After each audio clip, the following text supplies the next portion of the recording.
saudara dan saudari yang terkasih dalam Kristus tersalib. Pada hari ini kita merayakan ibadat suci Jumat Agung. Jumat Agung merupakan sebuah peringatan peristiwa sengsara dan wafat Tuhan kita Yesus Kristus. Seluruh rangkaian penyaliban Yesus telah disajikan oleh penginjil Yohanes lewat kisah sengsara yang dibacakan pada ibadat suci hari ini. Dari bacaan-bacaan suci pada hari ini, saya ingin mengajak Anda sekalian untuk merefleksikan beberapa hal penting berikut ini. Siapakah Yesus? Mengapa mereka membunuhnya? Apa arti sengsara dan wafat Yesus bagi kita? Apa makna yang dapat kita petik dari peristiwa Jumat Agung? Inilah beberapa pokok persoalan yang menjadi penuntun kita dalam refleksi ini. Bapak, Ibu, saudara dan saudari yang terkasih dalam Kristus tersalib. Pertanyaan kristologis tentang siapakah Yesus telah dijawab oleh banyak ahli kristologi dan kitab suci. Jawaban para ahli kristologi tentu tidak sama dengan jawaban kitab suci. Para ahli kristologi mendasarkan jawaban mereka atas fakta historis Yesus. Identitas Yesus digali melalui bukti-bukti ilmiah dan tentunya sudah dipermak dengan suatu cara berpikir yang reflektif, kritis, logis, dan metodis. Sementara dalam kitab suci, Yesus dapat dikenal justru bukan karena diperkenalkan oleh siapapun. Para penulis kitab suci pun saya rasa tidak. Dalam kitab suci, Yesus sendiri tampil sebagai moderator. Ia sendiri yang memperkenalkan dirinya. Mari kita lihat beberapa fakta berikut ini. Sebagai orang Katolik, kita meyakini bahwa Kristus itu sungguh Allah dan sungguh manusia. Apa dasar keyakinan kita? Pengalaman Yesus sendiri. Yesus memperlihatkan dirinya kepada orang-orang yang percaya kepadanya bahwa ia adalah seorang yang lemah lembut, tetapi dia juga bisa marah. Ia kadang-kadang capek dan lapar. Ia juga bisa sedih, tetapi juga bisa bersorak-sorai. Orang mengetahui keluarganya. Nah, fakta yang paling tampak ialah peristiwa kematian Yesus di kayu salib dengan tak berdaya yang kita peringati hari ini. Inilah fakta historis kemanusiaan Yesus. Selain menunjukkan kemanusiaannya, Yesus juga menunjukkan kealahannya. Nah, dari mana kita bisa mengerti bahwa Yesus itu sungguh Allah? Mari kita intip apa yang diucapkan dan dilakukan oleh Yesus. Dalam kata-katanya sendiri, Yesus pernah berkata demikian. Akulah roti kehidupan. Akulah cahaya dunia. Aku dari atas, kamu dari dunia ini. Aku bukan dari dunia ini. Akulah gembala yang baik. Akulah kebangkitan dan hidup. Barang siapa percaya kepadaku, ia akan hidup walaupun sudah mati. Akulah jalan, kebenaran, dan hidup. Di tempat lain, ia berkata kepada seorang lumpuh, dosamu sudah diampuni.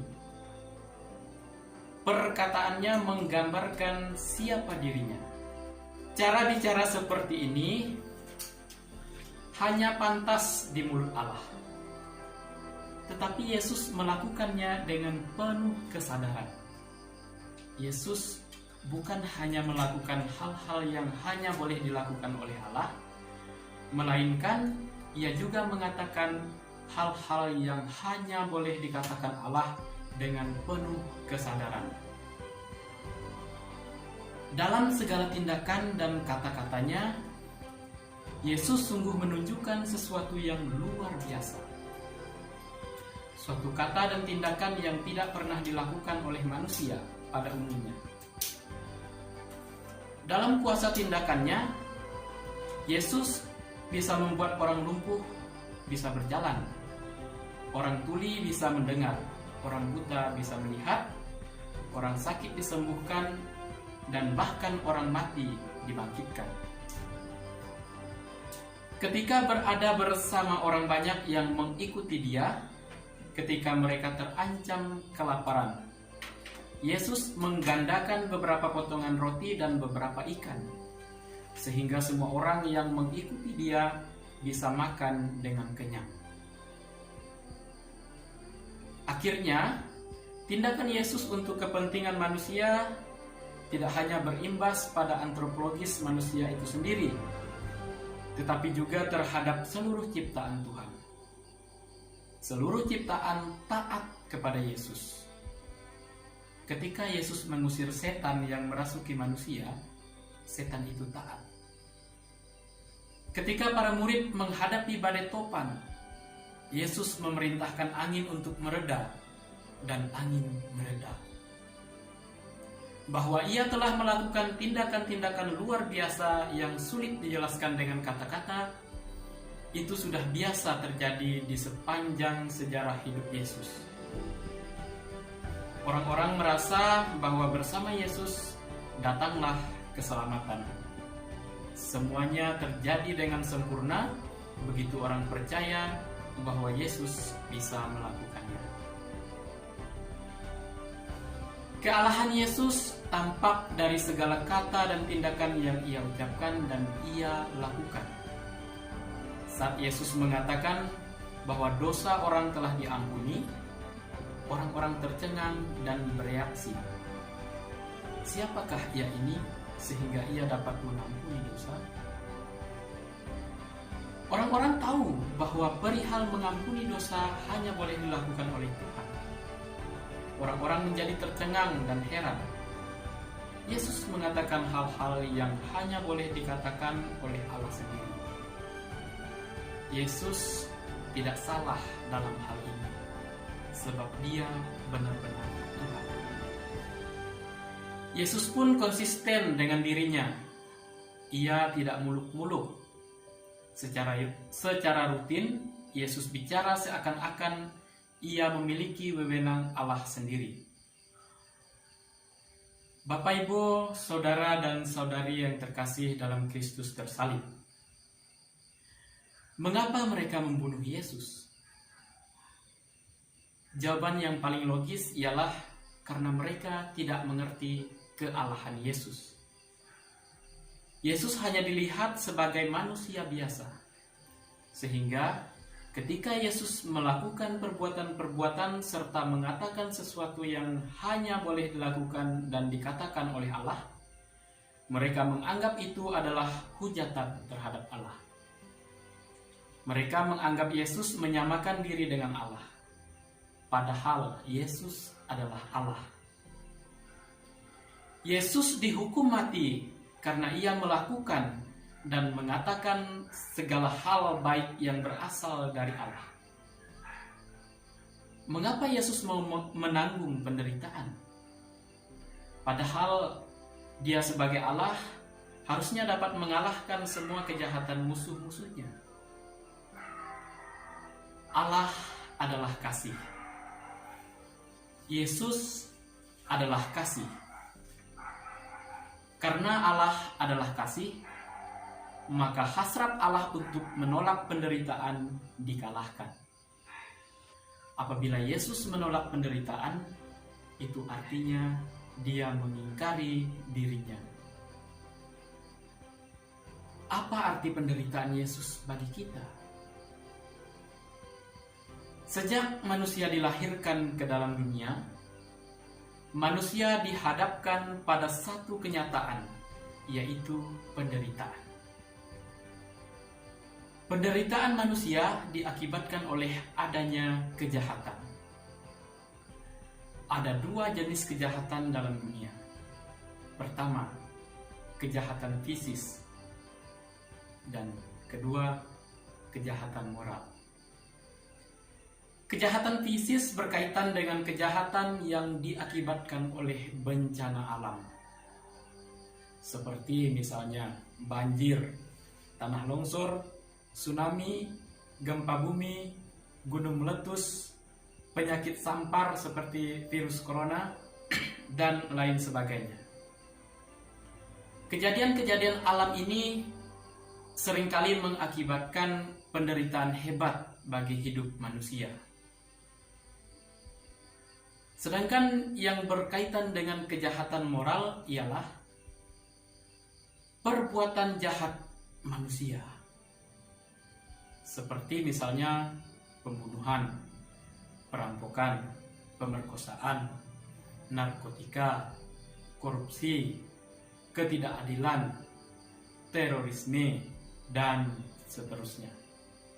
Tindakan-tindakan jahat manusia ini seringkali mengakibatkan penderitaan bagi manusia. Nah, dua jenis kejahatan ini adalah suatu realitas yang pasti dihadapi oleh manusia.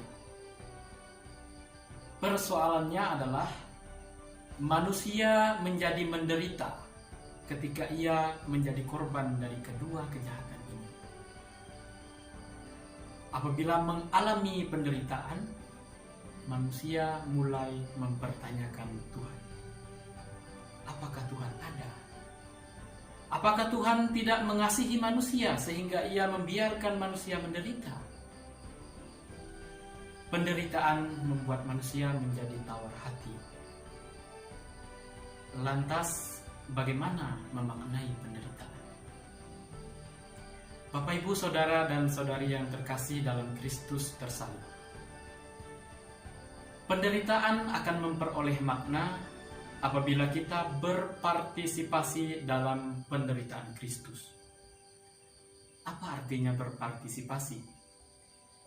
Kiranya lebih jujur kalau kita mengakui bahwa kita tidak mempunyai jawaban memuaskan mengapa Allah yang Maha Kuasa dan Maha Kasih mengizinkan begitu banyak penderitaan mengerikan di dunia ciptaannya. Orang yang sungguh beriman tidak menuntut lebih dari Allah. Ia tetap percaya kepada Allah meskipun mengalami banyak penderitaan dan penderitaan itu sulit dimengerti. Apa artinya percaya? Mari kita melihat Yesus. Yesus sendiri mengalami penderitaan. Dihina, dibenci, disiksa, disalibkan, dan bahkan mati. Dalam situasi ekstrim ini, Yesus juga mengalami bahwa dirinya tidak mengerti, sehingga ia berseru, "Allahku, Allahku, mengapa engkau meninggalkan aku?"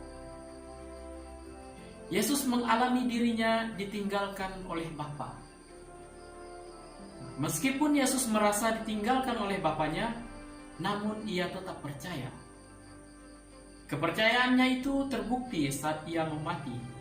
Ia berseru, "Ya Bapa, ke dalam tangan-Mu kuserahkan nyawaku." Berpartisipasi dalam sengsara Yesus berarti kita harus seperti Yesus. Meskipun kita tidak mengerti dengan segala penderitaan yang kita alami dan merasa diri ditinggalkan oleh Allah, namun kita harus tetap percaya kepadanya dengan berseru, "Ya Bapa, ke dalam tangan-Mu kuserahkan hidup."